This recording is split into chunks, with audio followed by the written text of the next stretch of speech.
मुख्यमंत्री बदलते गए लेकिन गरीबी का दंश नहीं गया। नारों से मन भरता है, जीवन नहीं संवरता। अब आप ही बताइए, उत्तर प्रदेश में जमीनी मुद्दों पर कितनी बात हो रही है, शिक्षा और स्वास्थ्य पर कितनी बात हो रही है। निर्णय आपके हाथ में है।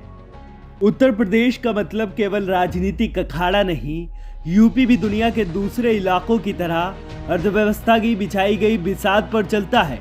उत्तर प्रदेश की अर्थव्यवस्था उत्तर प्रदेश के लोगों की जिंदगी की दशा और दशा तय करती है। इसलिए चुनावी राजनीति के मौसम में अर्थव्यवस्था पर बात न करना झूठ के कारोबार को बढ़ावा देना हो सकता है। उत्तर प्रदेश के मुख्यमंत्री अजय सिंह बिष्ट उर्फ योगी आदित्यनाथ ने कई मौकों पर ऐलान किया है वो प्रदेश को $1 ट्रिलियन की अर्थव्यवस्था बनाएंगे। इस ऐलान में कोई दिक्कत नहीं, नेताओं को ऐलान करने का अधिकार है, लेकिन कामकाज की जमीन पर उनके ऐलान का हाल ऐसा है, वो ऐलान कम और झूठ प्रचार ज्यादा लगता है। उत्तर प्रदेश की अर्थनीति में भागीदार रह चुके प्रशासनिक अधिकारियों का कहना है उत्तर प्रदेश की बुनियादी संरचना बहुत कमजोर है। उत्तर प्रदेश की आबादी तकरीबन 20 से 24 करोड़ के आसपास होगी।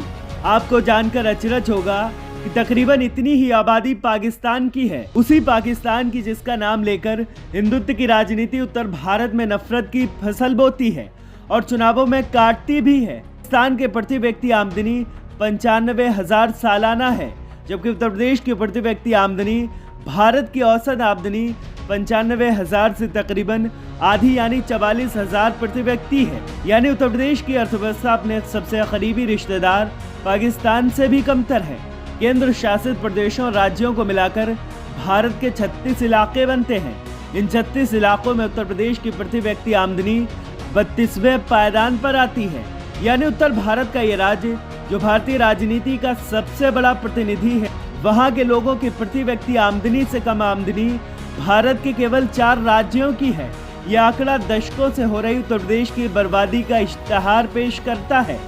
पिछले 5 सालों के दौरान जिस तरह की अर्थनीति और अर्थव्यवस्था की गति रही है, उसका निचोड़ यही कहता है उत्तर प्रदेश की प्रति व्यक्ति आमदनी 0.46% सालाना की दर से बढ़ी है। ये 6% के आसपास रहने वाली खुदरा महंगाई दर से काफी कम है। यानी उत्तर प्रदेश के अधिकतर लोगों की आमदनी उस दर से नहीं बढ़ी जिस दर से महंगाई बढ़ी है। महंगाई की सबसे बड़ी मार गरीबों पर पड़ती है, जिनकी आमदनी सबसे कम होती है। गरीबों के मामले में उत्तर प्रदेश भारत के 3 सबसे अधिक गरीब राज्यों के अंतर्गत आता है। तकरीबन 38% जनता उत्तर प्रदेश की गरीबी रेखा से नीचे गुजर करती है। महंगाई के मार के तले इस आबादी की परेशानियों को महसूस कीजिए। योगी सरकार ने खुद जितना कामकाज नहीं किया, उससे अधिक विज्ञापन और प्रचार किया है। अखबारों और टीवी चैनलों में उत्तर प्रदेश की भयावहता से ज्यादा हिंदुत्व का महिमा मंडन दिखा। इस तरह की ढेर सारी प्रवृत्तियां यही बताती हैं योगी सरकार का कल्याण से ज्यादा ब्रांडिंग में ध्यान है। भारत के बीमारू राज्य में शामिल उत्तर प्रदेश को अजय सिंह बिष्ट ने अपने राजनीतिक दंगल के लिए इस्तेमाल तो किया, लेकिन उसका कल्याण नहीं किया। प्रदेश की अर्थव्यवस्था, आर्थिक वृद्धि दर और प्रति व्यक्ति आमदनी के आंकड़े तो यही बताते हैं उत्तर प्रदेश में सत्ता संभाल रही योगी सरकार को फिर से सत्ता सौंपने लायक कोई भी काम नहीं हुआ। उत्तर प्रदेश में पाकिस्तान का भी बहुत जिक्र हो रहा है।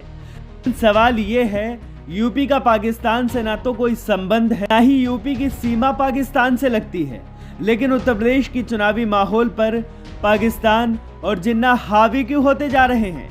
पाकिस्तान, जिन्ना, तालिबान और मुगल जैसे शब्द सिर्फ राजनीतिक बयानबाजी तक सीमित नहीं, बल्कि टीवी चैनलों की बहसें इनसे भरी पड़ी हैं, जिससे सवाल उठने लगा है कि ऐसे में जमीनी मुद्दे पीछे छूट सकते हैं। कोविड-19 से जन्मा आर्थिक संकट, बेरोजगारी, किसान आंदोलन, ये कुछ ऐसे मुद्दे हैं जिनकी चर्चा होती रही है।